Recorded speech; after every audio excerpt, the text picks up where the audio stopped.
And don't burn. I mean, we like the grill lines on food, but don't char and burn things because a lot of the carcinogens are in the charred and burnt part of those foods. Cook your meats thoroughly, but don't burn them.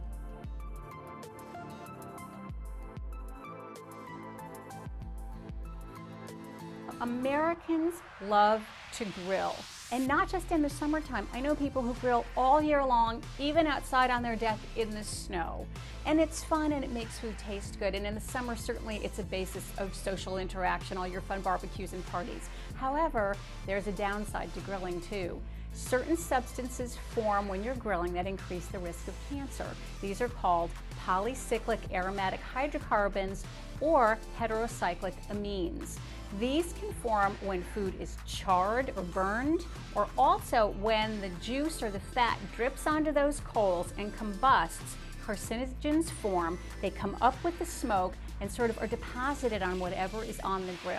So there's some easy fixes for this. First of all, if you're turning some kind of meat, use tongs or spatula because then you're not piercing it and releasing the juice or the fat.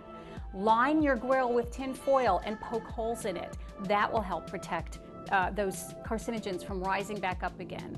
And don't burn. I mean, we like the grill lines on food, but don't char and burn things because a lot of the carcinogens are in the charred and burnt part of those foods. Cook your meats thoroughly, but don't burn them.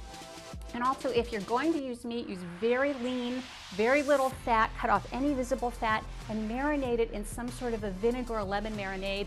Those seem to reduce some of the formations of those carcinogens. And finally, you might want to grill something other than meats on the grill. You can grill veggie burgers, you can grill tofu, you can grill vegetables, you can even grill fruit for some delicious alternative, fun things to have at your summer or outdoor barbecues.